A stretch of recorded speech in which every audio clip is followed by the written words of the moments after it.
You're listening to the Online Business Blueprint brought to you by PlatformLaunchers.com. I'm John Stange. It's great to have you with us as always because we're going to talk about building and growing and monetizing your online platform. We're going to talk about how to take your passion, turn it into a platform and develop that into your online business. And we're super excited that you're with us this week because from time to time, we have the opportunity to bring just an exceptional guest onto our podcast.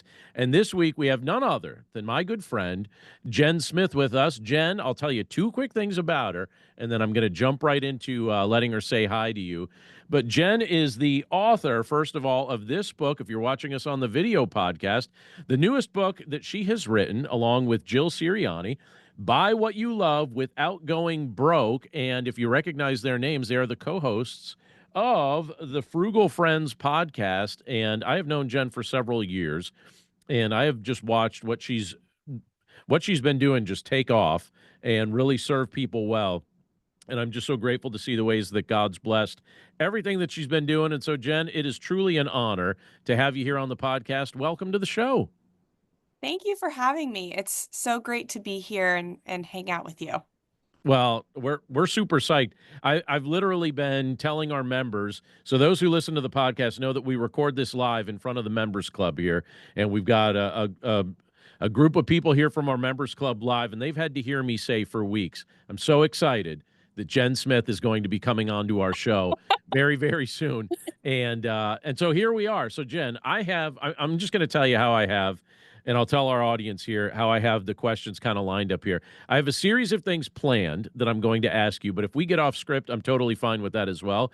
But I want to hear, I'm going to start off just with like an overview of the book, but then I'm going to almost go back in time, and I'm going to ask you a few questions that will help show people how you got to this spot where you have this majorly published book, because I'm certain that there are people that are listening to us that are at the early stages of building their online platform. There are people that are somewhere in between. There's some people that are in advanced stages, but just haven't done some of the things that you've done. So that's kind of how I have this set up. So you feel ready to go? Yeah, absolutely. All right. So for starters, all right. Jen just released, like I mentioned a moment ago, the book Buy What You Love Without Going Broke. You can find it all over the place, super easy to find. You can walk into your Barnes & Noble, you could find it. You find it at other stores. It's showing up at airports.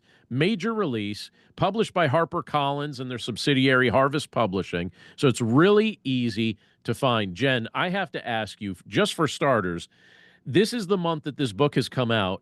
How does it feel to be published in such a major capacity right off the bat here? It feels really good.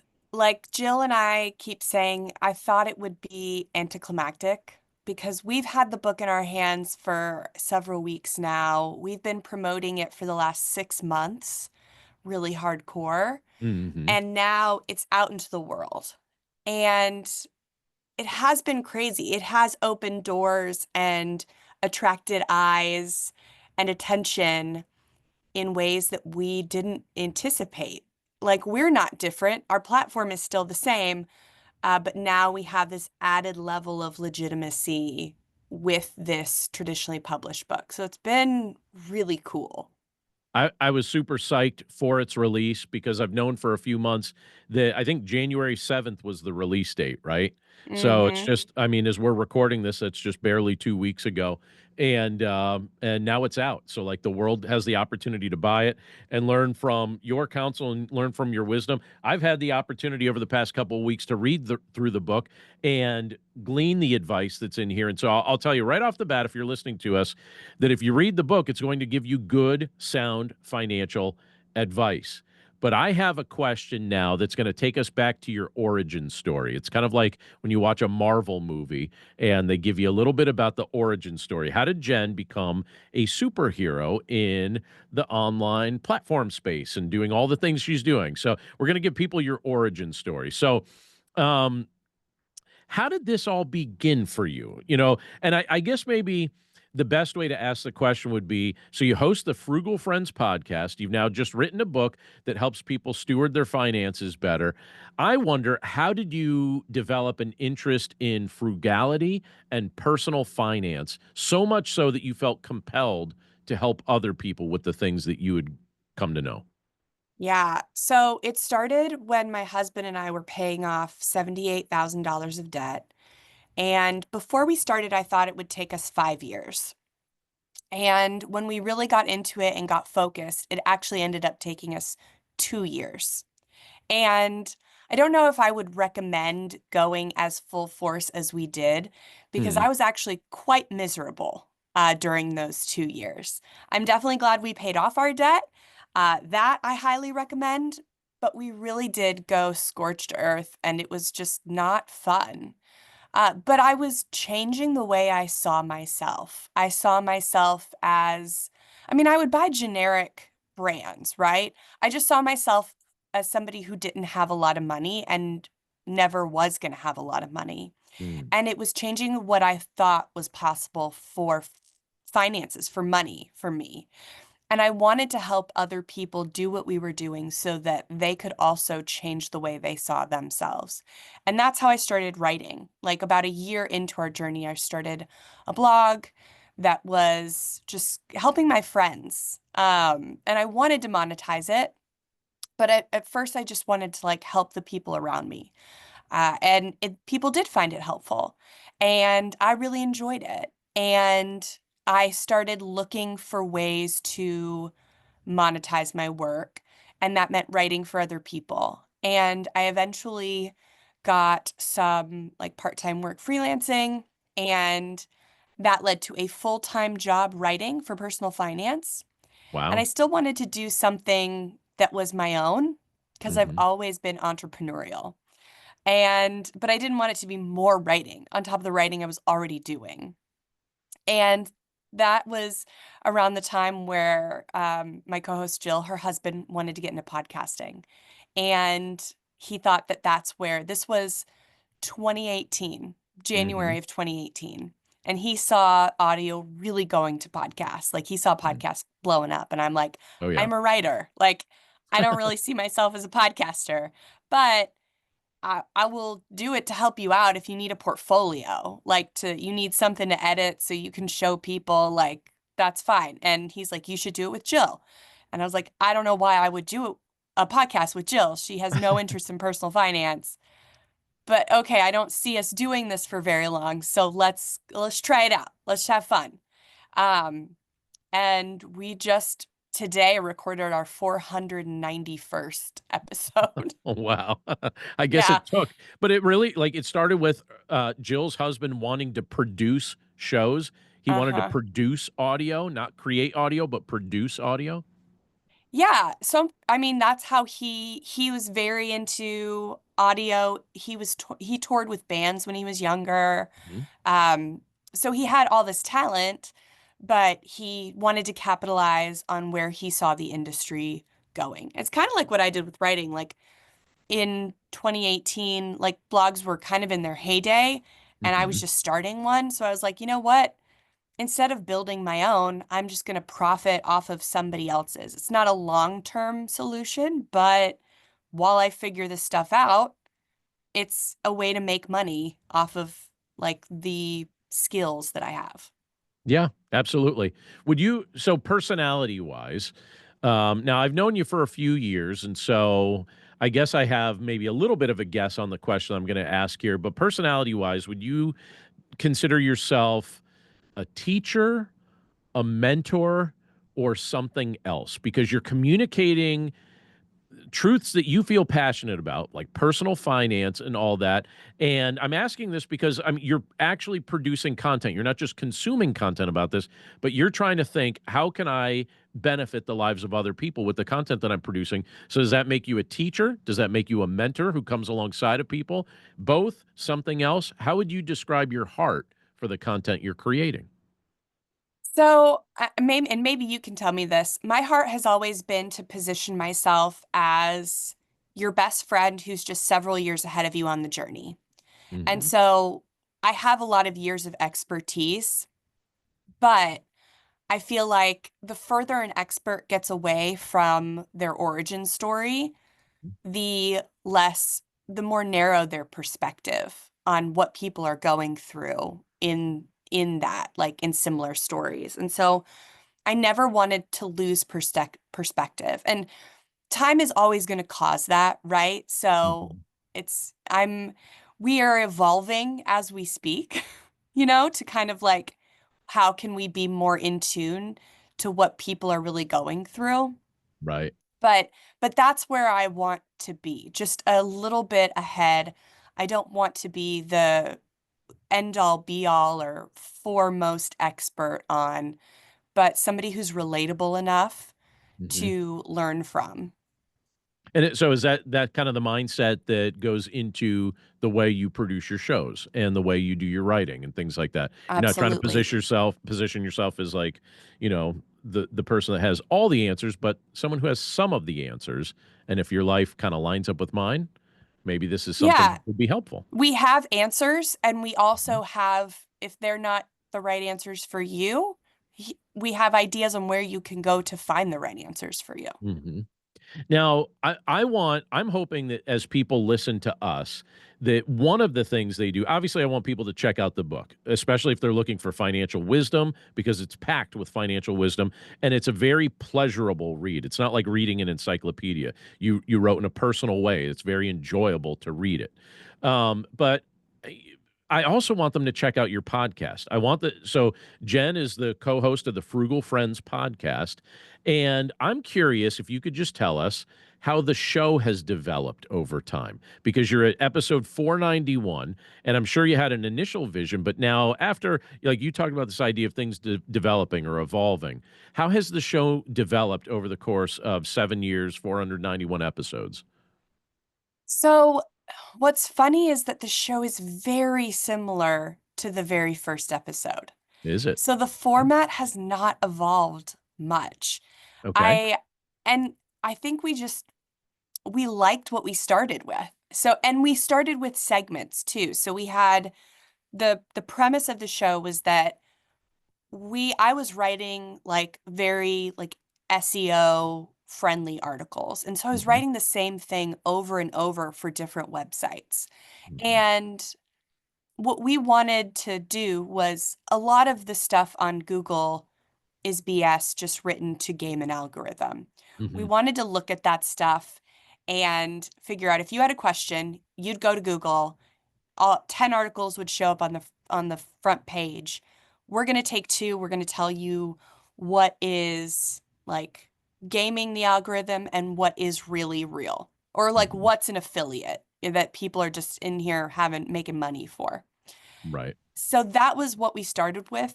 And that is essentially still what we're doing, with maybe the topics are a little bit more nuanced. We've evolved in our topics from, Okay.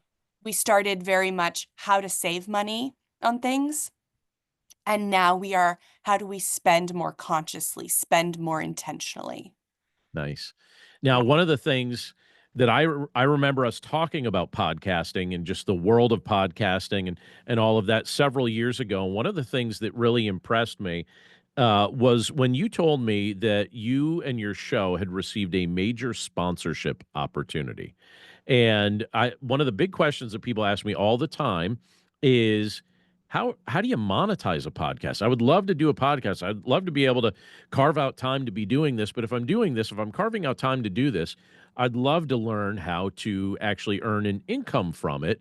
And I remember in some of our conversations, you were telling me about some major sponsorship opportunities and things like that that started to develop as you were doing your show. Could you talk about that for us a little bit? Because I'm certain there are people curious. Yeah.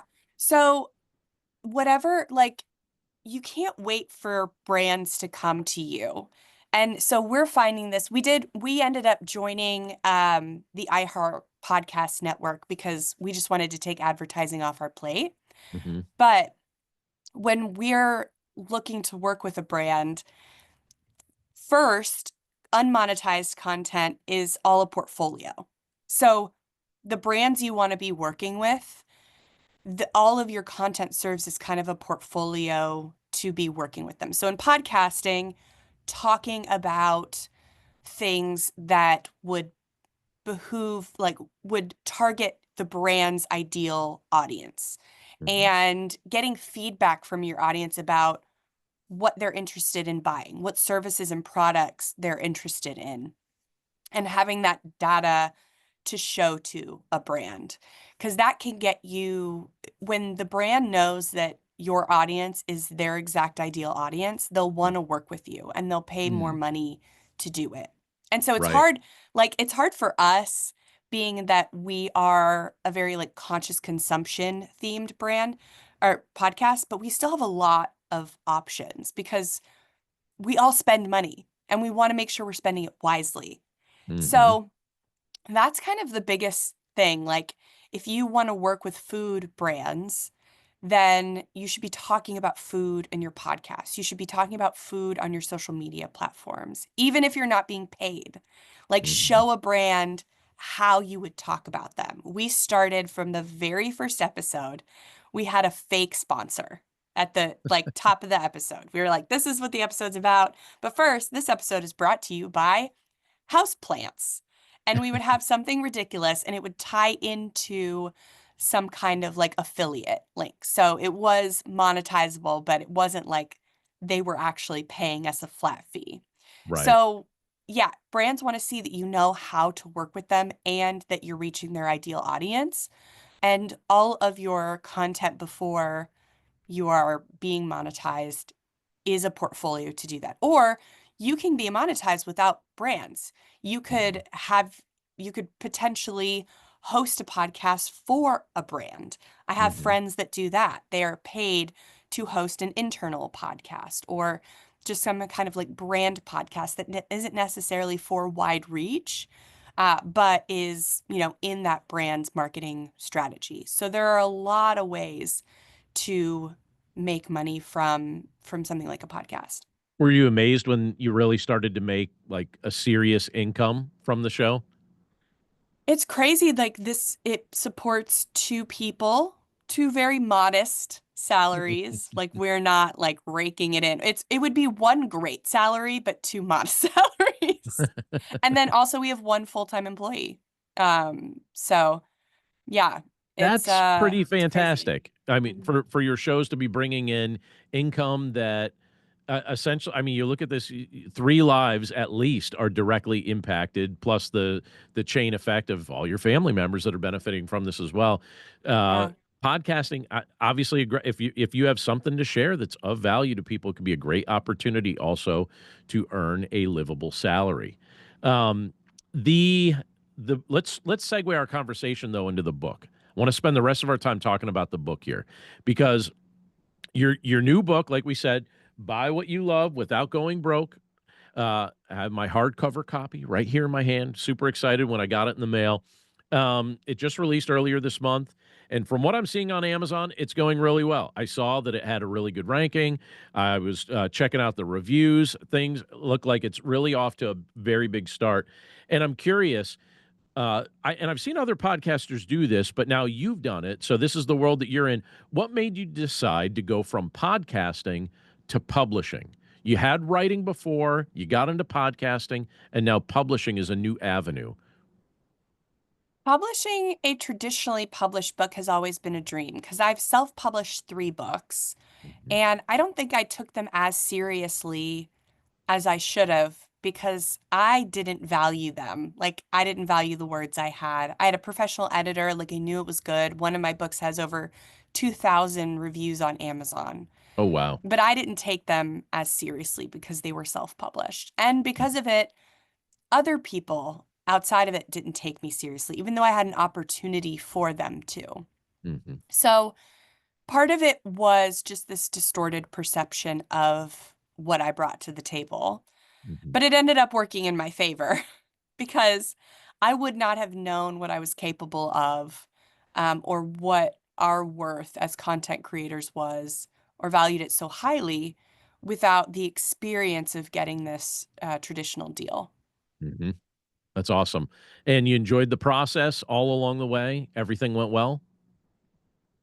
We had a really good editor who did Mhm. not try to change any of our ideas. The title we pitched is the title that's on the cover. We felt very strongly about that title.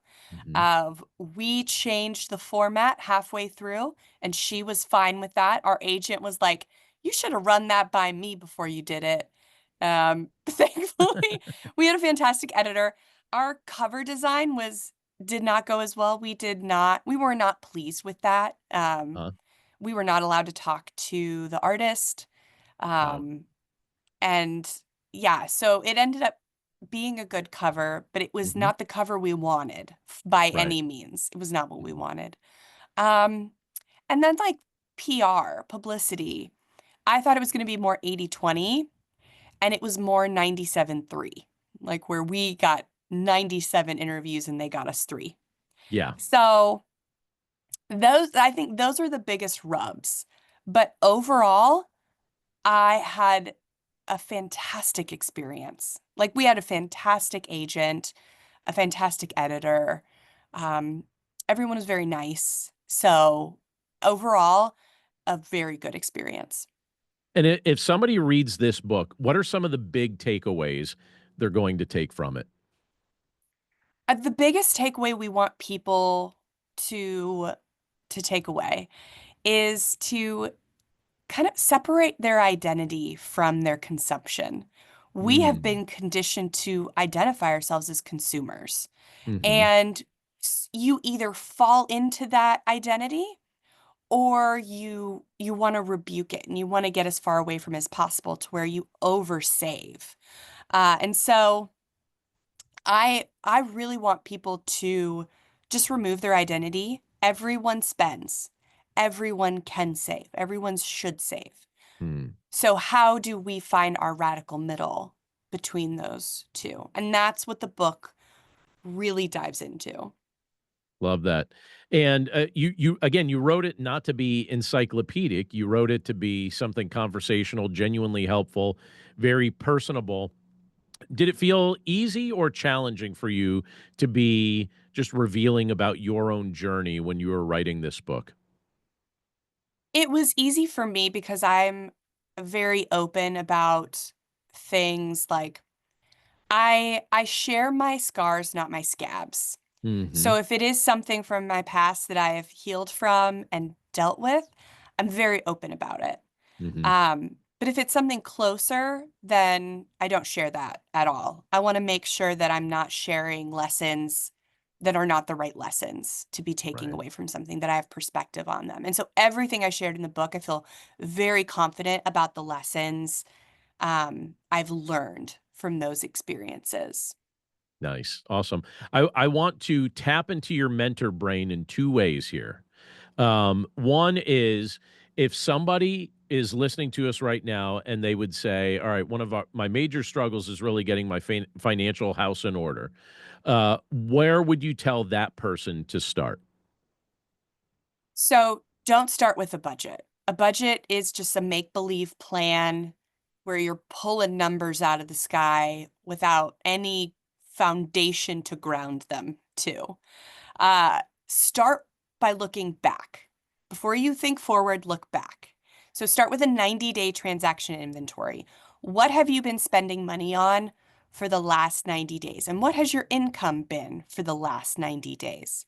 So one quarter will give you a pretty good idea of what your current spending habits are, what your current spending triggers are. What are you spending on mindlessly? What are the subscriptions that you don't realize you're paying for? Mhm. What are the discrepancies between what you think you are bringing in versus what you are actually bringing home? So we look back and we look for those habits so that we can then develop the skills to say no to the things we don't value. Then from that is where we make the budget, from that knowledge.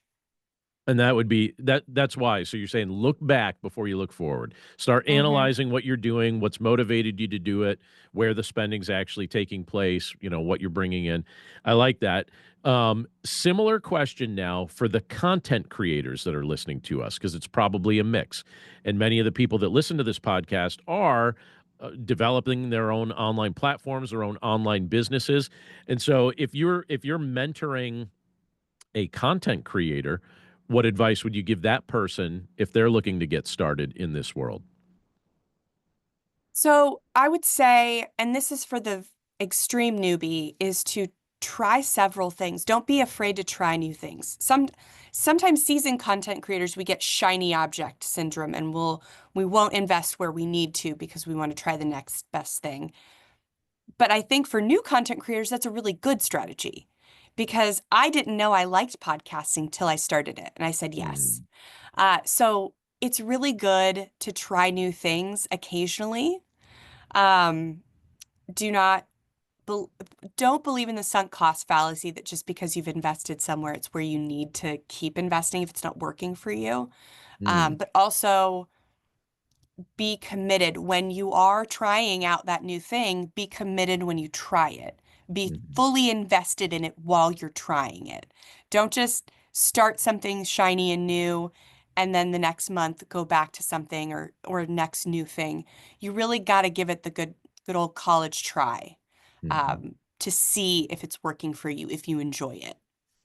I love that. I've also loved watching the success of the Frugal Friends podcast and now transitioning this into publishing. This is again, it's very evident that the Lord's blessed what you're doing, and you have the right heart about all of this. You're trying to serve people, trying to encourage people. Again, if you're listening to us, I'd encourage you to pick up your copy, buy what you love without going broke. You're not going to have any difficulty finding it. You'll find it on Amazon. You'll find it at a bookstore near you. Any final words of wisdom to those who may be listening to us right now, Jen?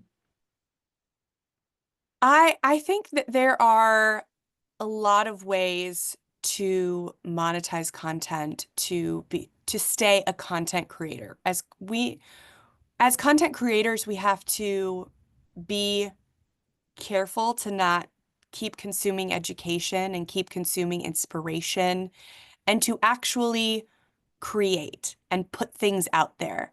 We are living in a quantity over quality world right now, for better or for worse. We are living in a quantity world as a creator.